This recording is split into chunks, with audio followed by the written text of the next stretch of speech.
안녕하세요. 책 읽는 옹기엄마입니다. 오늘은 삼국지 나관중 지음 이문열 평역본을 읽어보도록 하겠습니다.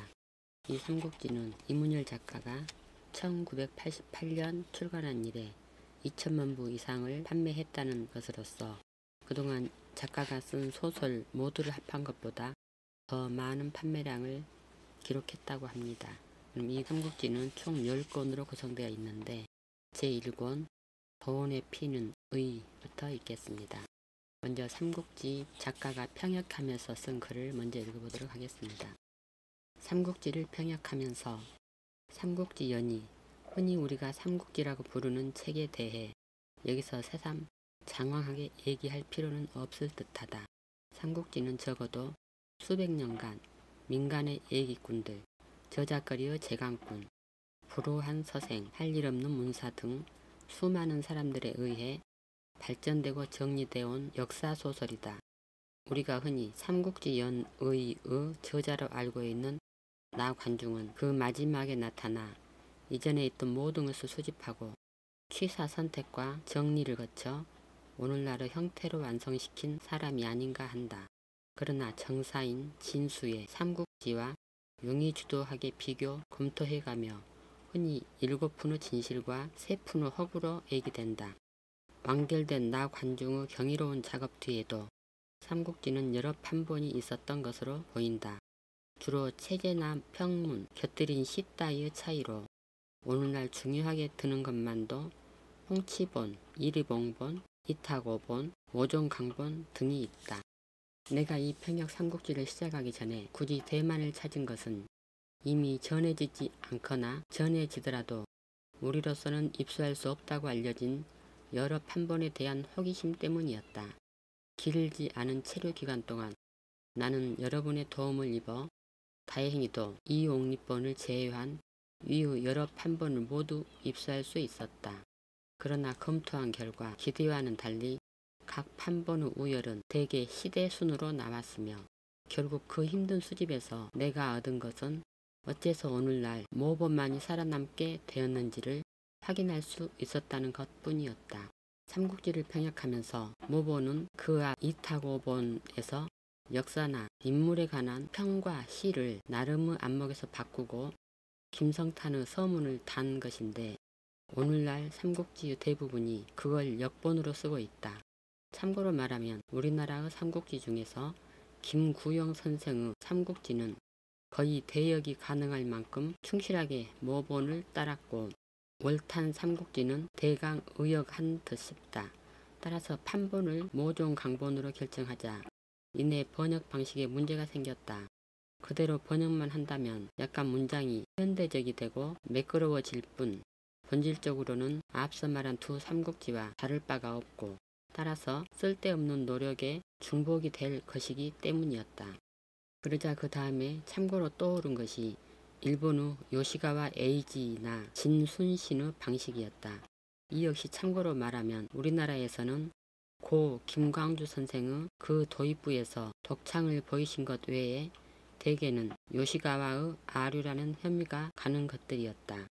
일본식의 중국 이해가 간간 눈에 거슬리는 데다 연대와 사회상이 잘 맞지 않는 것도 덜어 보였다. 진순신의 경우는 아직 씌어진 지 얼마 안 돼 그 아류는 눈에 띄지 않는데 무거운 것을 너무 가볍게 만들어버린 것 같아 별로 호감이 가지 않았다. 여러 가지로 생각한 끝에 나는 몇 가지 방식을 절충하기로 했다. 전체의 구도는 모본을 따르되 시와 평문은 가감하거나 내 자신의 것으로 대체하고 필요한 곳은 변형, 재구성한다는 것이었다. 여기서 특히 힘주어 밝혀두고 싶은 것은 변형과 재구성의 의도이다. 그것은 구태여 내 삼국지를 다른 것과 구별시키기 위한 수단이라기보다는 삼국지에다 현대적 소설 감각을 주기 위함 쪽에 더 큰 목적이 있었다. 흔히 삼국지가 우리에게 재미있고 유익하면서도 어딘가 호황된 전설이나 신화처럼 느껴지는 것은 그 인물들의 등장 방식 탓인 듯하다. 어디서 뭘 하던 사람인지가 제대로 밝혀지지 않은 채 한번 등장하면 곧 천하의 영웅이요 관인 후덕한 군주거나 천지 조화를 마음대로 하는 제사 또는 만부를 홀로 이겨내는 신장이 된다. 따라서 도입부와 군데군데 필요한 곳에서 나는 변형과 재구성을 통해 중요한 인물들에게 리얼리티를 주려 했다. 그러나 변형과 재구성은 철저하게 정사에 의지한 것이라 독자를 한낱 말재주로 현혹시켜 역사를 그릇 알게 하는 잘못은 저지르지 않았다고 믿는다. 그 다음 이 삼국지의 특색으로 밝혀두고 싶은 것은 내가 곁들인 평문이다. 그 평문을 활용하면 이 삼국지 한 권으로 얘기하지 못할 게 없다. 혁명, 권력의 정통성, 전쟁 같은 것들 뿐만 아니라 역사, 철학, 과학까지도 모두 거기 끌어들일 수 있다. 처음에 내가 가장 야심을 부린 것도 이 부분이었는데 결과는 솔직히 부끄럽다. 모든 것은커녕 처음에 내가 의도했던 것도 다 얘기한 듯 쉽지 않다. 그러나 이 삼국지의 한 특색을 이룰 것인만은 부인하기 어려울 것이란 점에서 감히 밝힌다. 끝으로 하나 더 말할 것은 뒷부분에서의 변형이다. 원전은 제갈량의 사후가 거의 책 한 권에 가까운 분량이지만 나는 3분의 1로 줄여버렸다. 어차피 정사가 아닐 바에야 진감과 흥미에서 현저하게 그 앞부분에 떨어지는 얘기들을 장황히 늘어놓을 필요가 없으리라는 판단에서였다. 그러나 무턱된 삭제가 아니라 주의 깊은 요약이었던 만큼 중요한 사실은 원전과 다름없이 남아있다.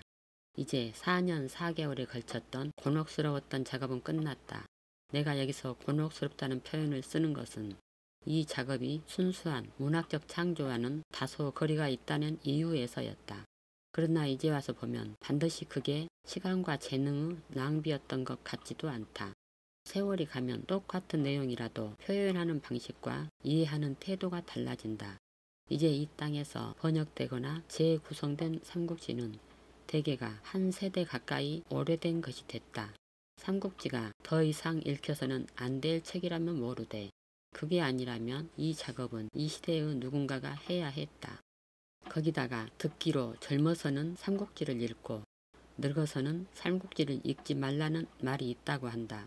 바꾸어 말하면 그만큼 삼국지에는 젊은이들의 용기와 포부를 길러주고 지혜와 사려를 깊게 하는 어떤 것들이 담겨 있다는 뜻이다. 이 땅의 젊은이들이 나를 통해 그 풍성한 삼국지의 과일을 누릴 수 있게 된다면 그렇잖아도 꽤 많은 늙은이들이 더욱 장꾀에 밝아질 우려가 있다 하더라도 지난 4년여의 내 작업이 반드시 뜻없는 일이 되지는 않으리라 믿는다. 1988년 3월 이문열 이상입니다.